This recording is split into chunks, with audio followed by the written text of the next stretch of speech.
बिस्मिल्लाहिर्रहमानिर्रहीम।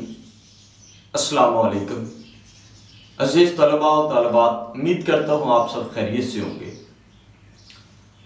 हमारा आज का लेक्चर अल्हम्दुलिल्लाह सुम्मा अल्हम्दुलिल्लाह नज़्म नंबर 6 बरसात पर मुश्तमिल है। इससे पहले हमारे 5 नज़्मों के लेक्चर यूट्यूब पर अपलोड हो चुके हैं। मैं अपनी तरफ से भरपूर सही कर रहा हूं कि आपको अच्छे से अच्छा एक जो इल्म के एतबार से भी और तशरीह के एतबार से भी और जो ज़्यादा से ज़्यादा चीज़ें जिसको आपको जानकर एक इल्म की आपके अंदर प्यास वो भी बुझे और आपको जानकर ये भी खुशी हो कि इम्तिहानी नुक्ता नज़र से ये हमारे लिए कितनी मौसर है। इस नज़्म का हिस्सा अव्वल और इससे पहले मैं आपको ये शेर सुनाना चाहूँगा। ये सामने लिखा हुआ है, इसको अपने ज़हन के अंदर नक्श कर लें और इसको पढ़े बगैर आप आगे ना बढ़ें। जिस्मो जान को जलाना पड़ेगा, यूं उजाले ना मिलेंगे खैरात में। मैं हमेशा एक बात करता हूँ कि हर बंदा सूरज की तरह चमकना चाहता है कि मैं भी दुनिया में मशहूर हूँ, मेरी भी एक जो है ना वो दुनिया के अंदर नाम हो। नाम पैदा करने के लिए आपको काम करना पड़ेगा और अगर आप सूरज की तरह चमकना चाहते हो तो फिर ये बात ज़हन में रखो कि सूरज तपश कितनी बर्दाश्त करता है। अगर आपके अंदर वो चीज़ है तो फिर आपको दुनिया की कोई ताकत कामयाबी से नहीं रोक सकती। और वक्त के हवाले से अल्हम्दुलिल्लाह मेरा एक सबसे बड़ा जो है ना ये वक्त को फोकस करना होता है। मैं वक्त के ऊपर एक शेर आपको सुनाना चाहूँगा। किस तरह होती चांद सितारों की खबर हमें, किस तरह होती चांद सितारों की खबर हमें, हम तो दौड़े ही नहीं वक्त की रफ्तार के साथ, हम तो दौड़े ही नहीं वक्त की रफ्तार के साथ। अगर वक्त की रफ्तार के साथ हम नहीं दौड़ेंगे, वक्त हमारे हाथ से निकल जाएगा। शायर अख्तर शिरानी, जिनका असल नाम मोहम्मद दाऊद खान था, जबकि अदबी नाम अख्तर शिरानी से मशहूर हुए। बहुत बड़ा अदबी नाम है, बाप दादा परदादा से ये इसी काम इसी कावश में लगे हुए हैं। उर्दू ज़बान के नामवर मुहक्किक प्रोफेसर महमूद शिरानी के प्रोफेसर हाफिज महमूद शिरानी के घर पैदा हुए। कब? 1903 ईस्वी में। अख्तर शिरानी ने तालीम से राहे फरार अख्तियार की और इश्क और औरत के हुसीन आंचल में पनाह ली।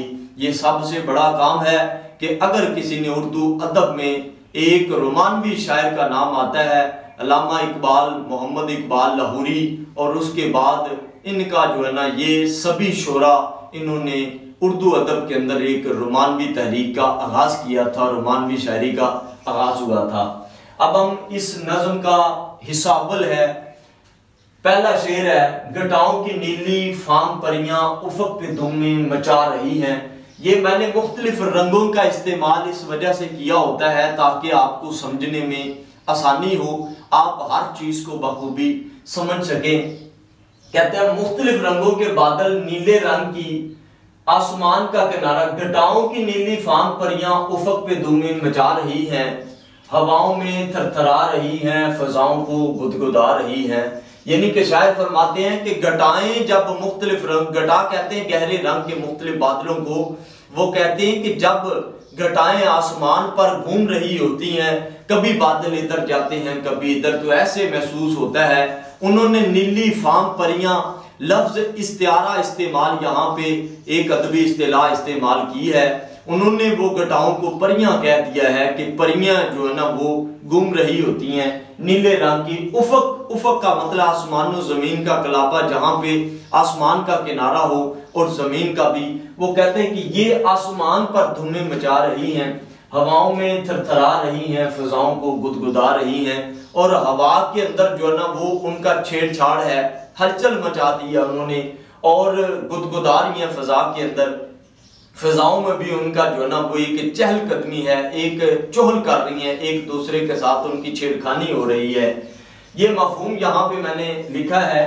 आसमान पर घटाएं इस तरह छाई हुई है कि गोया के नीली परियों ने हंगामा बर्पा कर रखा हो और हवा में रक्सा ये परियां फिजाओं में छेड़छाड़ कर रही हैं। आगे शायर कहते हैं, दूसरा शेर है, चमन शगुफ्ता दमन शगुफ्ता गुलाब खंदा समन शगुफ्ता।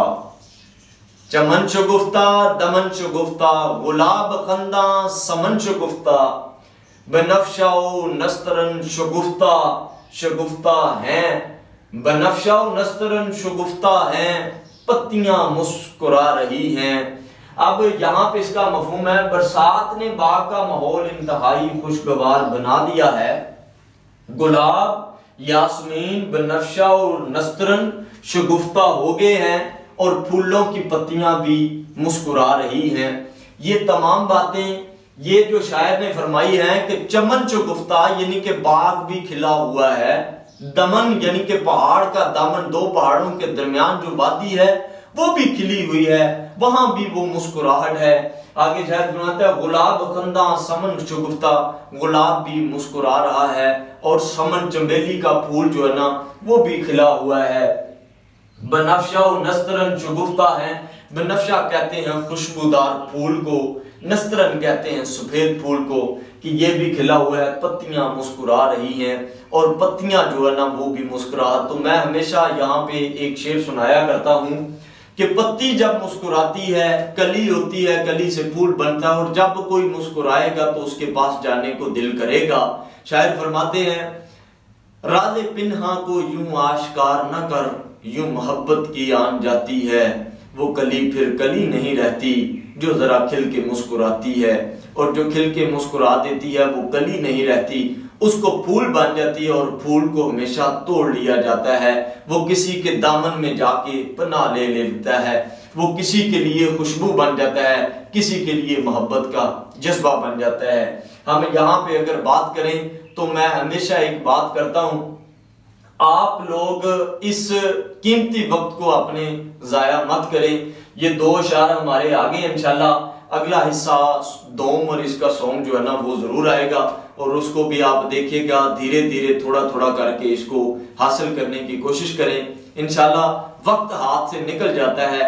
मैं हमेशा एक बात बताता हूं कि अगर आप वक्त की कदर नहीं करेंगे तो वक्त भी आपको इतना पीछे छोड़ जाएगा कि आपको पीछे मुड़ के देखेंगे कोई अपना आपको नजर नहीं आएगा। वो शायर ने बड़ा खूबसूरत फरमाया, किस तरह होती चांद सितारों की खबर हमें, किस तरह होती चांद सितारों की खबर हमें, हम तो दौड़े ही नहीं वक्त की रफ्तार के साथ। ये आप वक्त की रफ्तार के साथ दौड़ेंगे तो वक्त भी आपके साथ दौड़ेगा। बहुत शुक्रिया। अस्सलाम वालेकुम।